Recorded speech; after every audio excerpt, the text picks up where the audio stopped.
Hello and welcome back to Bicycle Legs and another panel. And look at the wonderful panel that I have joining me here today.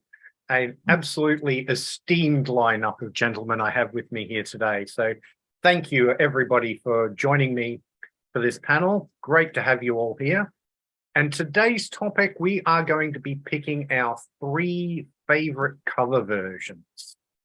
Really difficult to narrow this down. This will probably be part one of a at least two-part series.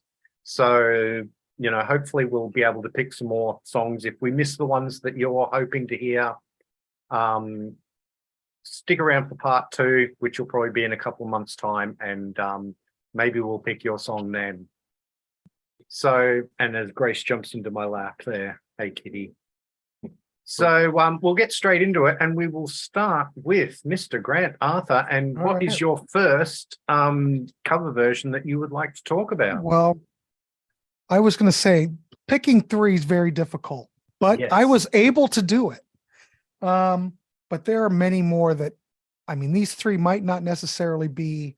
This could change next week, but I'm going to go with my number three. And this was this was obvious because I think this is probably one of the best cover versions that anyone's ever done or any band's ever done that they've never even heard of the original version. So this version is the definite version. So I'm going to go with April Wine's Sign of the Gypsy Queen, which was originally recorded by Lawrence Hudd, and no one's ever heard it except maybe our fellow Canadians here. Maybe Tim's heard it. I don't know, but I've never heard it. And it's one of those tracks I can never get enough of. I think it's the perfect, definite version of this, especially since I've never heard anything else. So it's you can't beat it. You can't beat it. So that would be my first choice. Wonderful. I'll have to check that one out. April Wine's not a band I'm super familiar with, so I'll definitely have to check that one out after the show. Thank you for that, Grant. Yeah, you're welcome. Next, we will go with Mr. Peter Jones. And what is your first pick? Oh, awesome. Grant's, that's a great one already. So we're off on a good start. Pleasure to be here. Mine was originally released in 1964, performed by the Zombies. This pop classic was written by Ron Argent, reached number 12 on the UK charts, number 2 on the Billboard charts. It was inspired by a song by Johnny Lee Hooker, entitled No One Told Me, which was the first line of the song. The song I'm talking about came out in 1977. And I've talked about this album before. It was performed by Santana as a studio single from the album Moonflower. It's probably one of my all-time favorite Santana performances. Extended intro, solo section, outro section, obviously with a lot more Latin flavor to it, but yet they stay very true and respectful to the verses and choruses. It was also a big hit, number 11 in the UK, and spent 14 weeks on the Hot 100.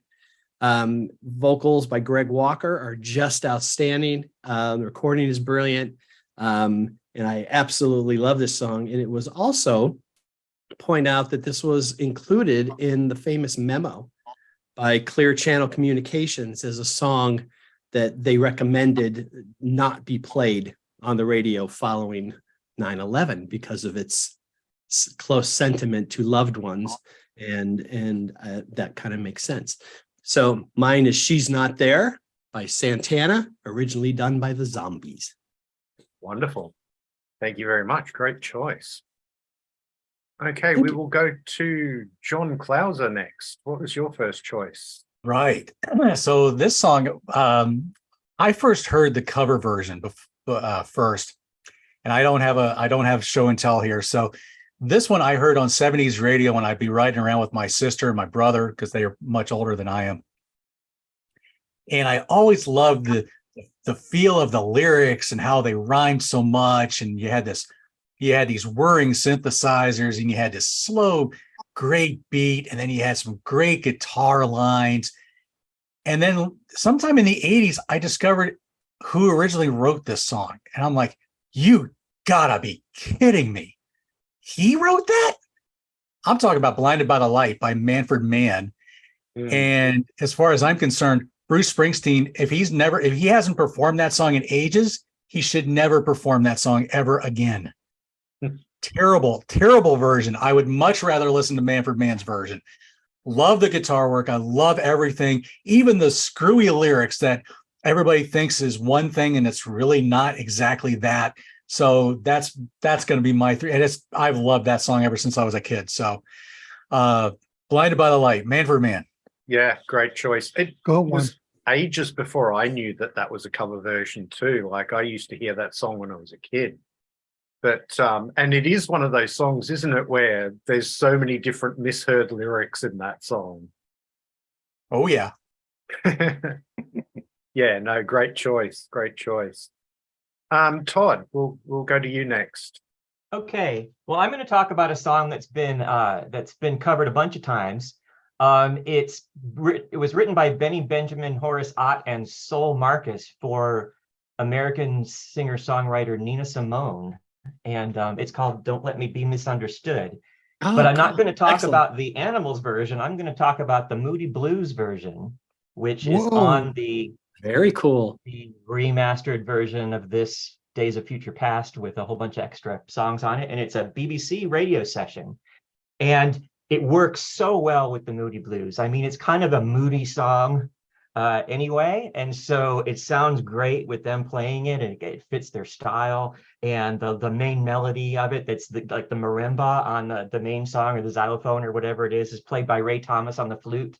And when you hear it, you just go, wow, that fits them perfectly. So if you haven't had a chance to check that out, you should be able to stream the deluxe version of this. But it just knocked me out when I heard it. I thought that song's perfect for them. Well, there you go. I did not know that they had covered that song. I know it's been covered by a bunch of people, but I never knew that the Moody Blues had done a cover of it. So thank you for talking about that one, because I'll definitely have to check that one out. Todd, I've got that same CD, and I for the life of me can't remember it. I'm going to have to re-listen to that tonight. Okay. Well, there's a whole bunch of stuff on this. I mean, it goes that's 17 tracks, so it kind of gets lost there in the middle.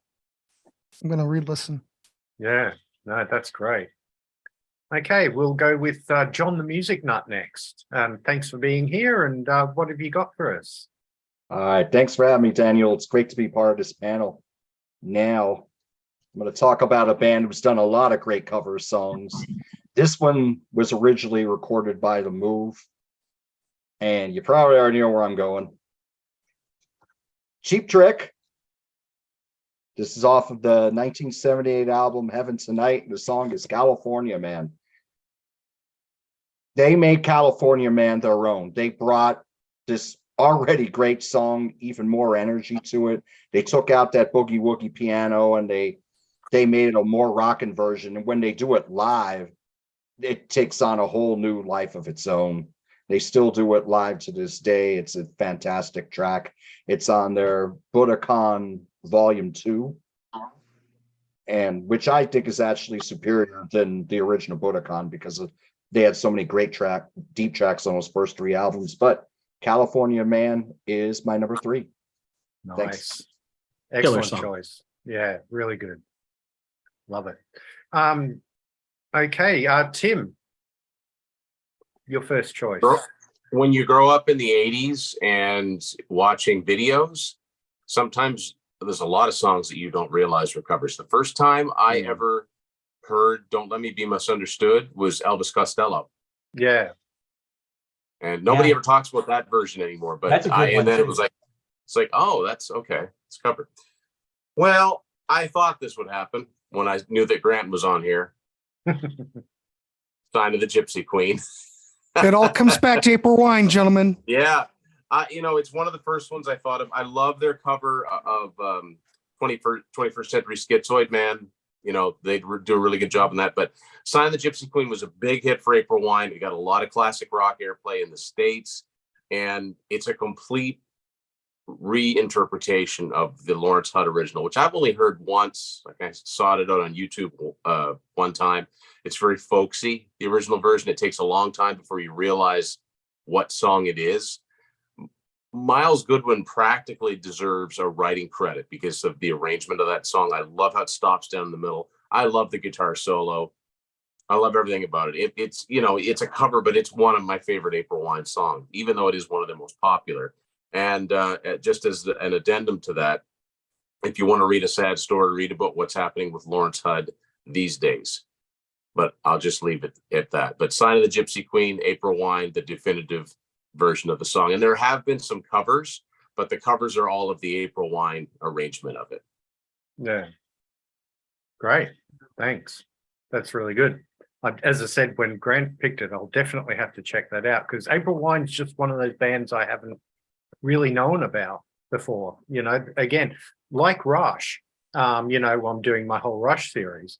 April Wine just never made a dent in Australia. Even so it would have been even less so than Rush. Yeah, although absolutely. I do have one April Wine cassette that came from Australia, which I was a little surprised to find on eBay.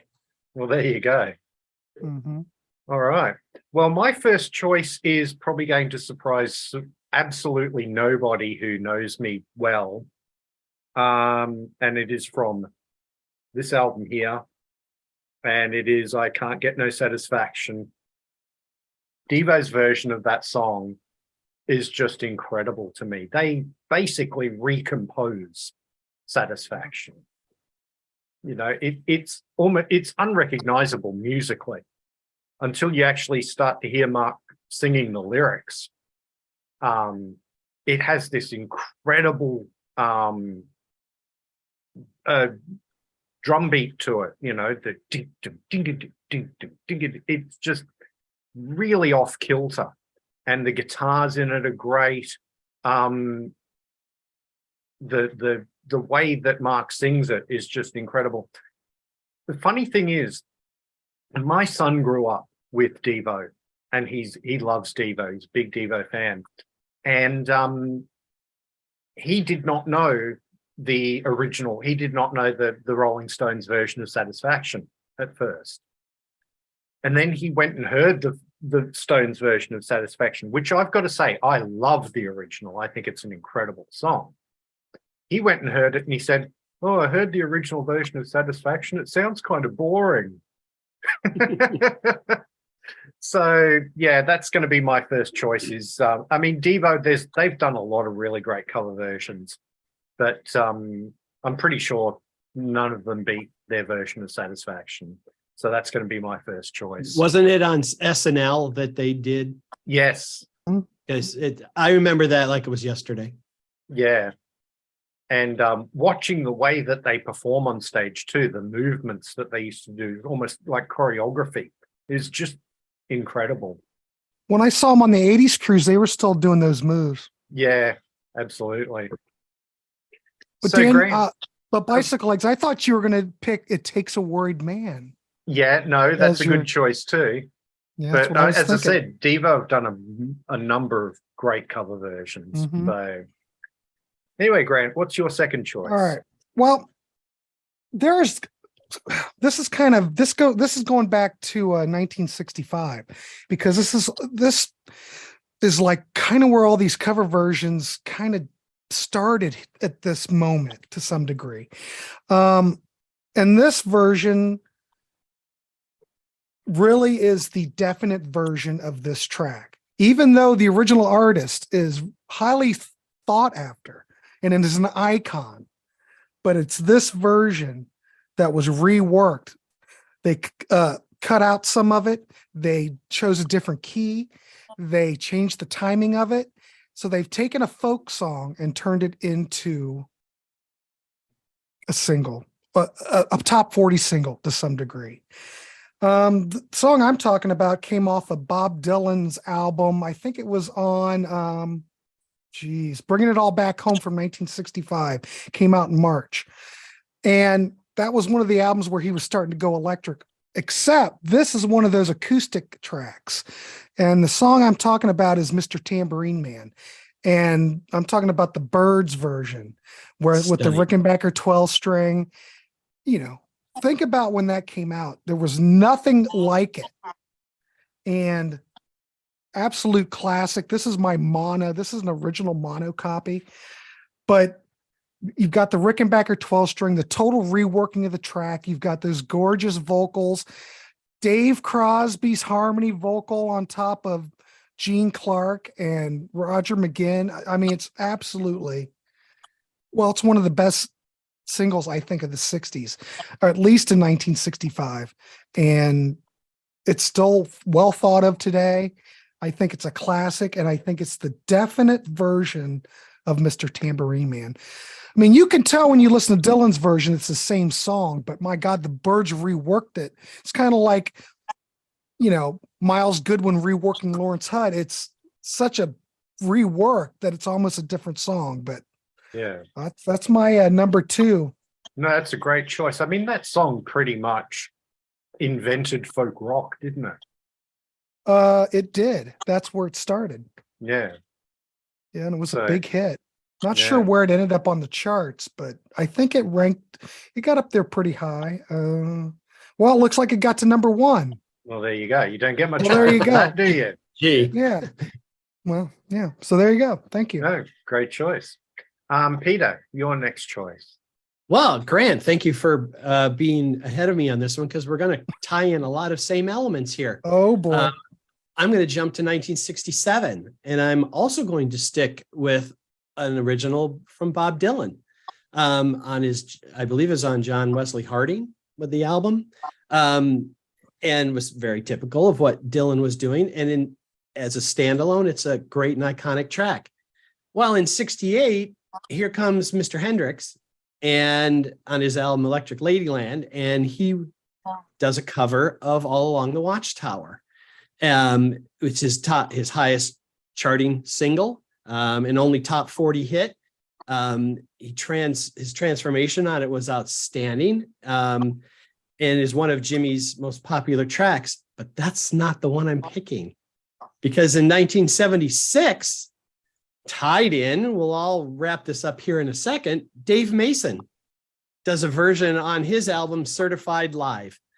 Of course, Dave was an original member of Traffic, and who happened to play 12 string on the Hendrix version, and also played bass when Noel left, but Jimmy re-recorded it before it went to album. I absolutely love Dave Mason's version of it.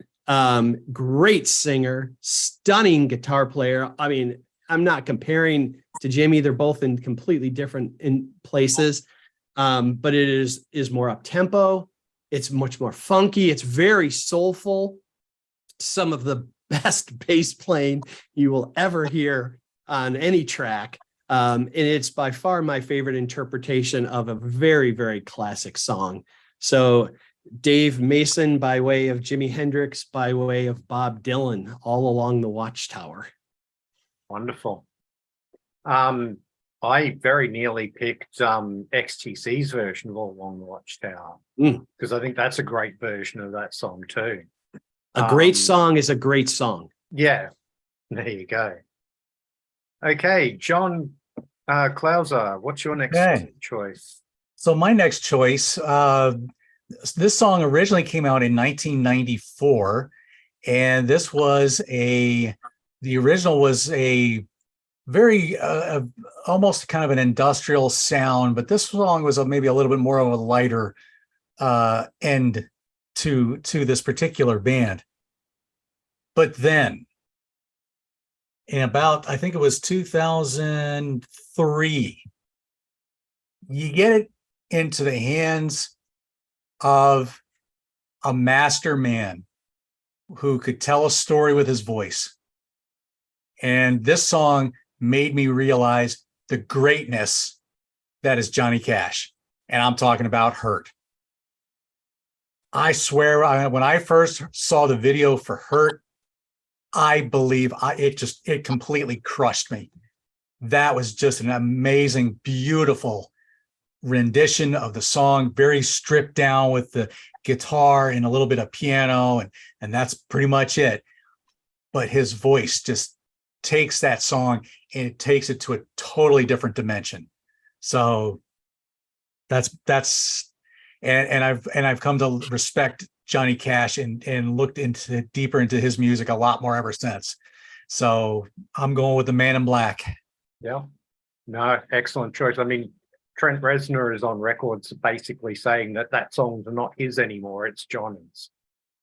Yeah. So you don't get Very much higher powerful, praise. yeah. You don't get much higher praise for a cover version than for the original artist to say, no, it's his now. Yep. No, great choice. Great choice.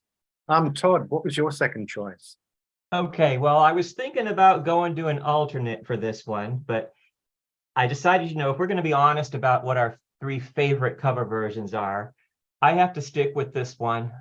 The thing about this is Bicyclelegs has already said it, but it's so different, but so distinctive. And I mean, you think about the original Stones version of I Can't Get No Satisfaction, and you think, oh, it's great. And then you think about the Devo version and you think it's great.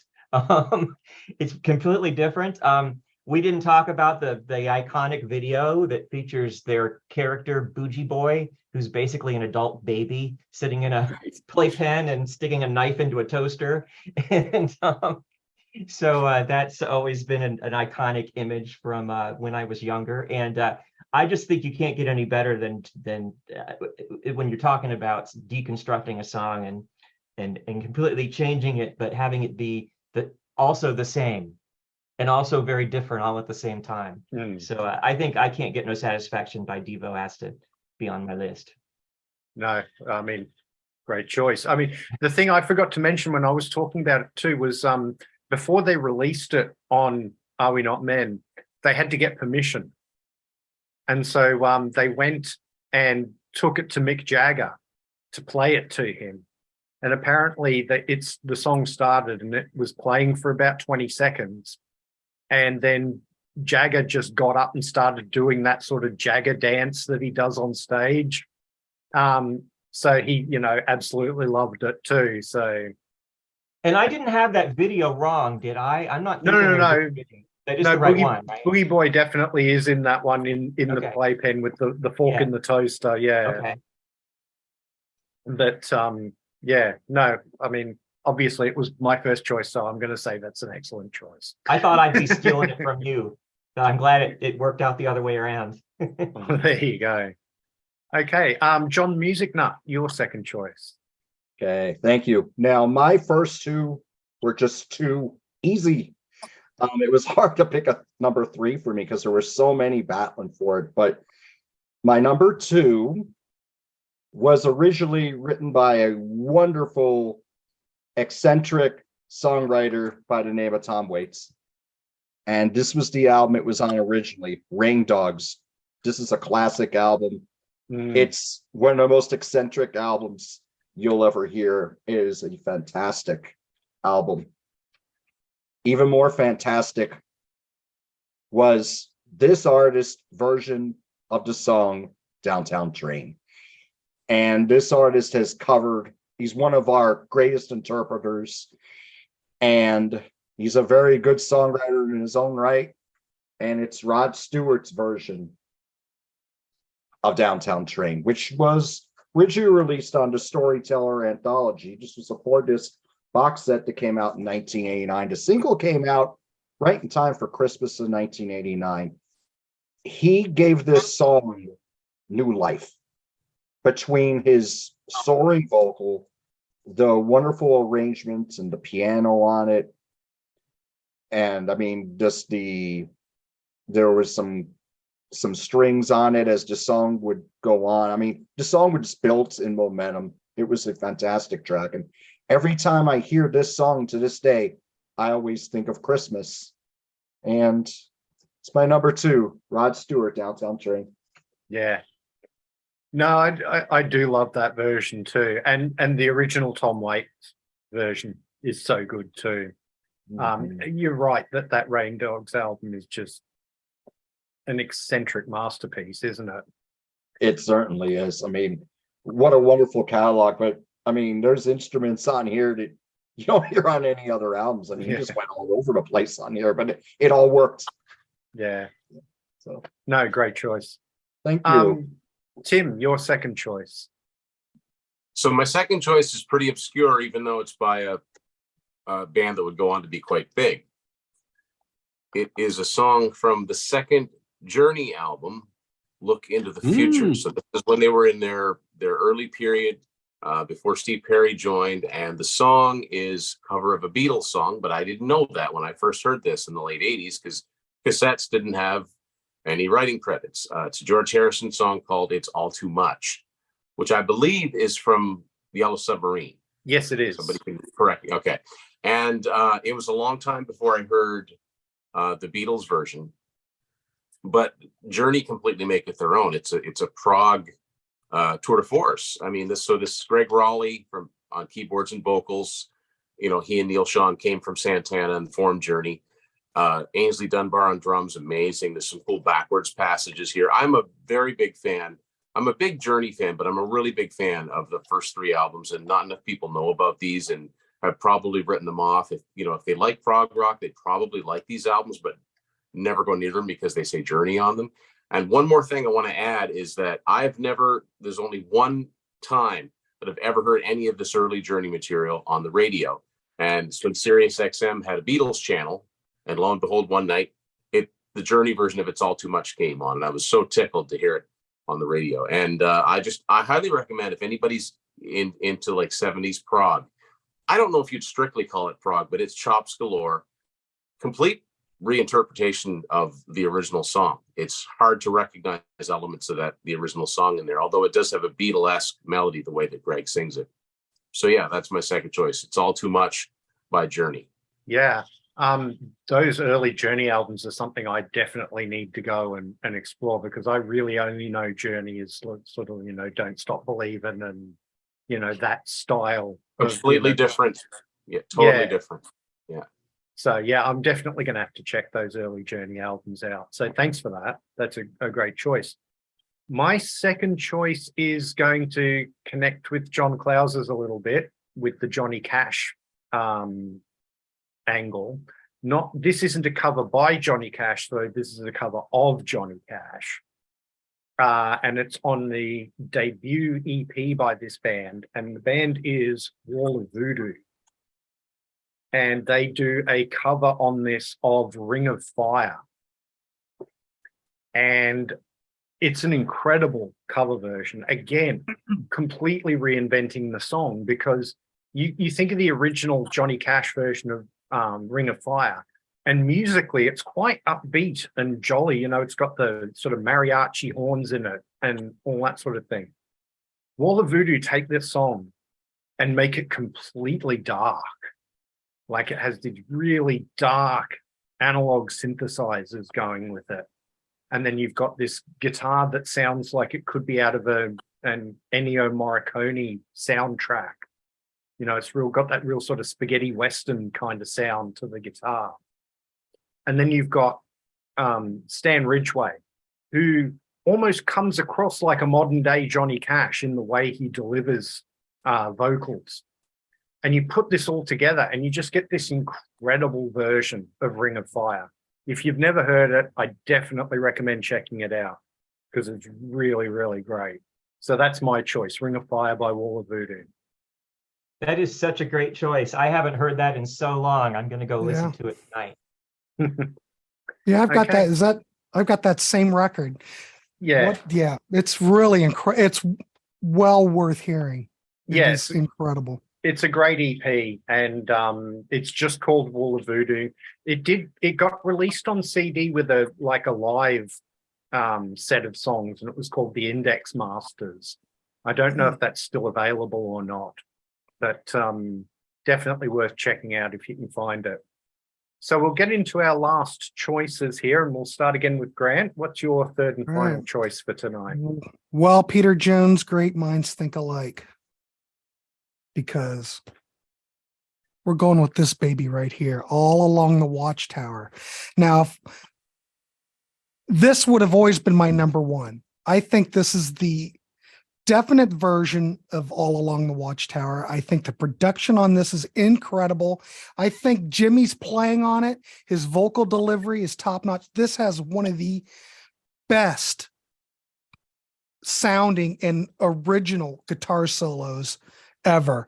It still stands up. I think it's Jimmy's finest moment. And there's just something about it. It's like capturing lightning in a bottle or something. If you listen just to the sound quality of the song, it's rich, it's thick, I don't know. He knew really how to interpret Bob Dylan, like so did the Byrds. But Jimmy, this isn't the only, track that Jimmy's interpreted from Bob. You know what I mean? It's like he loved Bob and he loved to do Bob songs, but it's just absolutely stunning. I mean, everyone's heard Along the Watchtower by Hendrix. It's just an incredible piece of work. It is his moment. Some say that maybe Purple Haze is it. I say Along the Watchtower. It's a cover, but absolutely brilliant. My number one. Easy. No, it's a great choice. And I mean, that solo that you're talking about, I mean, it's one of the best uses of wah-wah pedal ever, isn't it? I mean, just so good. Yeah, it's incredible. I don't know. Yeah. And if you listen to it and you listen to the rest of the album, I don't want to say it. I think it sticks out from the rest of it. I don't think it's any different than the way Dream On sticks out on the debut for Aerosmith. That's a good point. There's something that all of a sudden the sound is better, the production's better, the energy's better, everything just somehow erases everything else that was going on around it and just goes, here I am. It's just held up in a way that was totally different with everything else that was around it. Yeah. Yeah. And Electric Ladyland is no slouch of a record. No, the rest of the album, that's my favorite Hendrix album anyway. So for Along the Watchtower to shine like that, that's really saying something. Yeah. So it's easily my number one forever. So excellent choice. Great. Peter, what was your last pick? All right. Well, I have two, and the hope of a part two has made me less sad to think that I have to leave one of them off. So I've just flipped a mental coin, and it was between these last two. So back in 1971, a song written by Norman Whitfield and Barrett Strong, and was released in May of 1972 by the group Undisputed Truth. Whitfield produced the track, and it peaked at number 63 on the Hot 100 in July and 24 on the R&B charts. But as was common practice with Motown at the time, they would have other artists in their pool of stars re-record other Motown songs. So in September of 1972, also produced by Whitfield, so he's playing both sides, the mighty Temptations released Papa Was a Rolling Stone. And it appeared on their All Directions album and simply went viral before being viral was a thing. It was a 12-minute masterpiece, edited down to just under 7 minutes, and released as a single, went to number one, won 3 Grammys. And this version has, for all intents and purposes, completely eradicated the other version from the face of the earth, because nobody has a clue what that sounds like. And it's heralded as one of the great tracks of the decade. I remember in 71, 72, I had gotten my first handheld radio and a Panasonic Twist in white. But hearing Papa Was a Rolling Stone at night, just the lyrics and the mood and the feel, it was dark, it was depressing, and it was just all those things that you just in your imagination going, oh, this is just sad. But it had such a feel, and it just went on, and it was so groovy. Now, I have to tie this in. Let's not feel too bad for the Undisputed Truth, because they did get the upper hand a year later when the Temptations released Smiling Faces to little fanfare.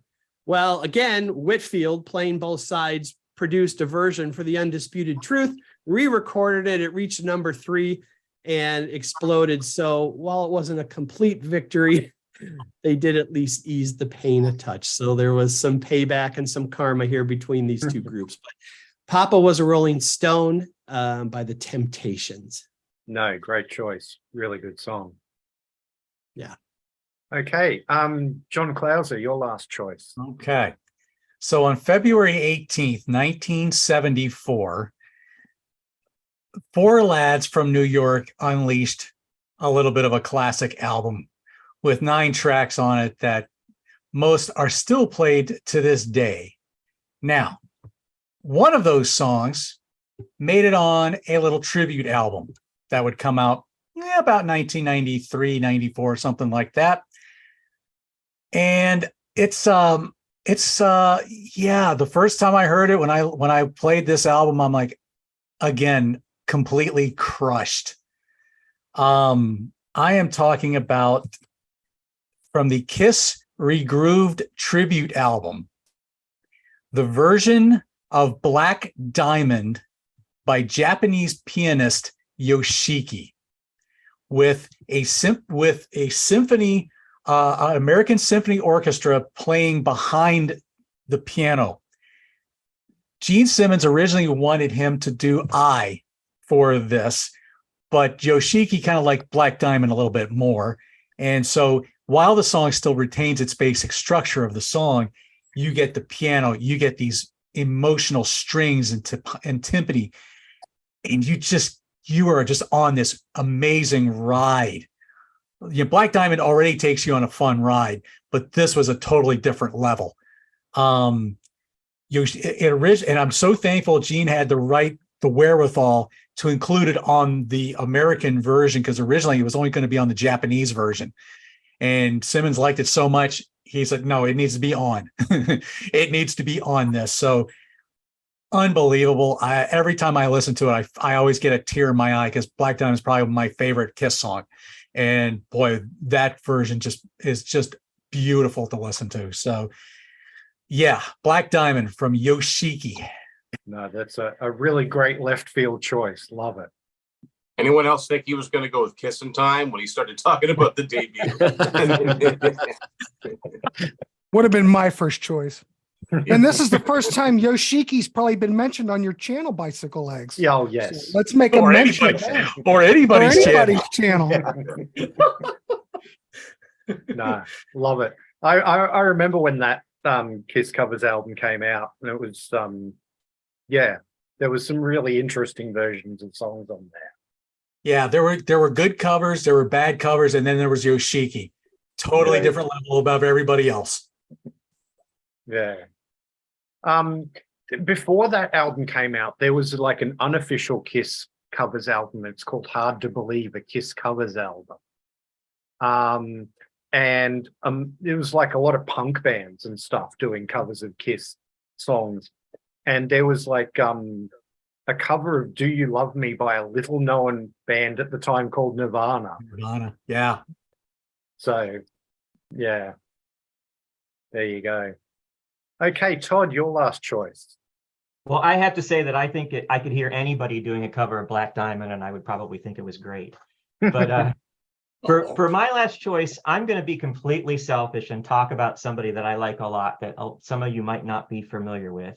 And I'm talking about the progressive rock, really all kinds of different genres artist, Neil Morse. And this particular song is from the Neil Morse Band, or NMB, as they are sometimes referred to.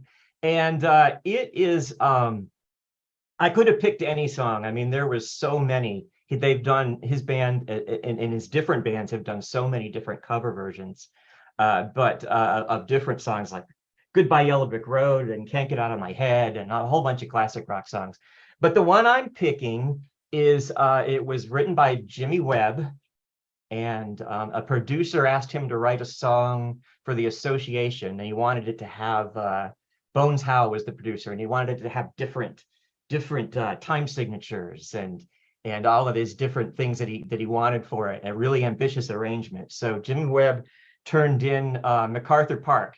Park, yeah.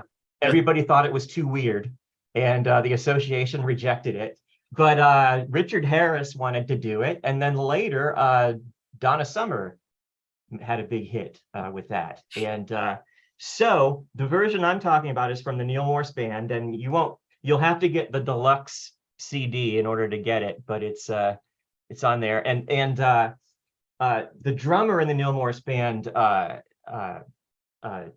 Mike Portnoy, wanted to do this song, and he picked it.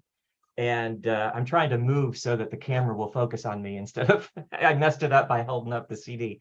But and Neil Morse didn't want to do it. He was like, I don't like this song. I really don't want to do it. But Mike Portnoy insisted. And one of the things I think is funny about it is there's a part in the middle of the song that's really the best part of the song, where the lyrics go, there will be another song for me and I will sing it. There will be another dream for me and someone will bring it. And Neil Morse sings that part of the song. So it was like, oh, you didn't want to do it, but you took the best part for yourself. And the rest of the song is sung by their keyboardist, Bill Hubauer. But it is absolutely spectacular. There is an epic guitar solo at the end of it, played by Eric Gillette, that the key changes 4 times just during that solo in the lead up to the end of the song. And so if you want to hear like everything, including the kitchen sink version of MacArthur Park, which most people would say, no, thank you. But I totally recommend checking out the version of the MacArthur Park by the Neil Morse Band, released in 2015 on this album, The Grand Experiment. Okay. My favorite that track was a huge influence. The song was a huge influence for me because I heard it through Maynard Ferguson and his big band. So he did a version from Live at Jimmy's. And so we transcribed that, me and a trumpet player, my freshman year in high school, and we played an exact version of that. And that's when I played my first drum solo with the high school band. So MacArthur Park is a really important and seminal track in my history. There's so many great versions of it. And it is such a spectacular song. And I think Jimmy Webb was 16 when he wrote it, or 15 or something like that. Yeah, he was like insanely young, which to come up with that arrangement that's just blows my mind that he was able to do that. Great pick. I'll have to listen to that. I mean, I've got all it's so much fun. I've got all the cover version albums that that Neil and Randy and Mike have done together. The cover to cover albums, and there's so many good cover versions, and and everything from King Crimson to the Osmonds. Their version of Starless is by King Crimson is basically just Neil playing everything and Mike Portnoy, and it is amazing. It will fool you. You'll think you're listening to the real version. It's insane. But this album is not streamable. It was during a time in Neil's career where he wasn't releasing his music to be streamed, but you can find that version of MacArthur Park on YouTube. Cool. If you want to check it out. Okay. John the Music Nut, your last choice. Okay, thank you. Well, this one's for you, Daniel, because this artist was a lot bigger in Australia than he was in his native United States. Okay. Now, it's hard not to include a song that's made you cry so many times, but the original was written by Leonard Cohen on his 1984 album, Various Positions. And it was covered by this artist who only made one album, and then he passed away right after. And it's Jeff Buckley. The album's called Grace, and the song's called Hallelujah. Right. How does this version so different and so unique and so fantastic? Leonard's version is very pastoral. There's background singers on it. There's a piano on it. And it sounds like something almost that would be played in a church. Jeff, it's just that golden voice and his guitar. And the first time I heard this song was in a bar. And we had a jukebox in there that was all CDs. And half of the CDs didn't play. And there were a bunch of mixed CDs. But this CD always played. And it was one of those songs where you'd hear it and you'd look around a bar and people be crying. And then that person became me. And so naturally I had to buy the album. And this is a fantastic album, but a fantastic version. Hallelujah. And it will always be my number one. And I mean, it doesn't matter if I'm drinking water or anything. I mean, this song just always brings me to tears. I think it's a wonderful track. Hallelujah, Jeff Buckley. Yeah, no, fabulous choice. That album was huge here in Australia. 10 times platinum. Yeah, it's just absolutely massive. So, yeah, and I mean, I love the original too because I'm a massive Leonard Cohen fan. So, Leonard Cohen always makes me think of my mum because she was a huge Leonard Cohen fan. So, fantastic talent. One of the greatest songwriters of our lives, in my opinion. No doubt. Okay, Tim, your last choice. There we go. All right, my dog was barking. So my last choice, again, I like the idea of coming up with three more as well for a future episode. So I might be cheating a little bit, but it is one track. The drummer, Mike Portnoy, has already been mentioned. This is a band that's done a ton of covers. And I'm going to go with a song from the Dream Theater EP, A Change of Seasons. It's the final track in the album, and it's simply called The Big Medley. And it was recorded live, and the Big Medley starts out with In the Flesh by Pink Floyd. It goes into Carry On Wayward Son from My Boys, Kansas. Then it goes into Bohemian Rhapsody. You may have heard of it. And then seamlessly goes into Lovin' Touchin' Squeezin' by Journey. You wouldn't think those songs sound anything alike, but it's just seamless. Then it goes into a song by the Dixie Dregs called, I think, Cruise Control. Yeah, Cruise Control. Right. And then it vamps out on the end of Turn It On Again by Genesis. And again, particularly the Kansas into Queen into Journey, because I love all those three bands right there in particular. I just love the way it goes into it. It retains, they're not complete versions of the songs, but it's got the parts that people tend to remember. And all very different in terms of recording and instrumentation, but Dream Theater being Dream Theater, it sounds like it might have been something that they wrote if you didn't know. And it's always just amazed me how they've been able to just burn through those completely different songs and without stop. And then just, okay, well, that was something that we did. So I know they've done different medleys, but this has always been my favorite. So I am cheating a little bit because it's like 6 songs in one, but I love the way that they interpret these songs in that one big medley. Tim, yeah. I almost picked their version of Tenement Funster, Flick of the Wrist, Lily of the Valley. Oh, that covers, because that's pretty spectacular too. The version of, was it Take Your Fingers from My Hair from Zebra? That was awesome. Like, that's a great cover disc. They could have put that out like a year later by itself. And I thought of it. Yeah. No, excellent choice. I always loved that. You know, that was one of the first Dream Theater discs I got when I was getting into the band. I got into the band because of Neil Morse, because I discovered Spock's Beard first, and then I found Transatlantic from that, and then from there went to Dream Theater. So, really good choice. My last choice is going to be an example. This is something I always love when it happens, and that is when one of your favorite artists covers one of your other favorite artists. And the particular artist I'm talking about here is a guy who's done a lot of cover versions in his career, and that is David Bowie.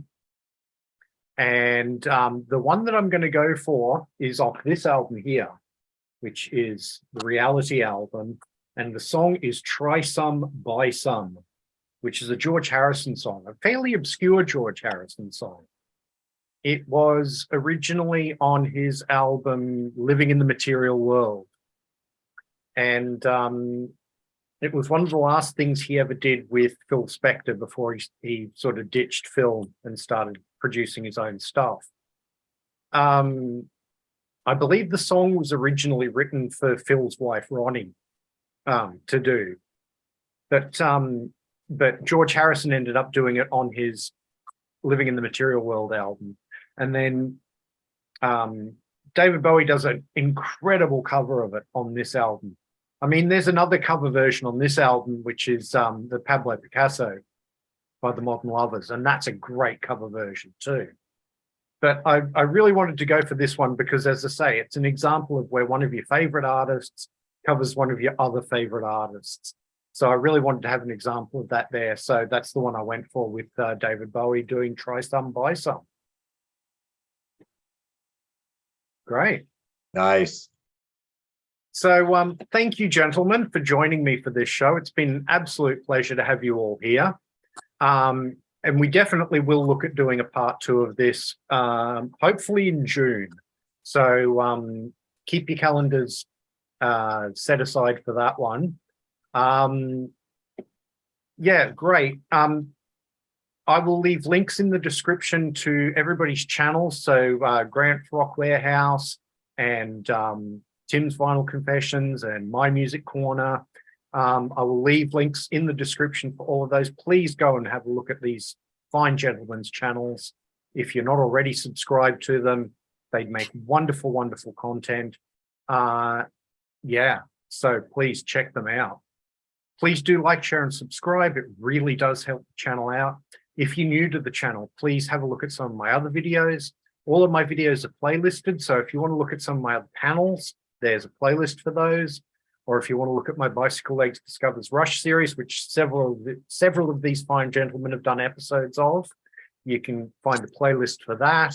Or if you want to look at my studio albums ranked shows, there's a playlist for that, and so on and so on.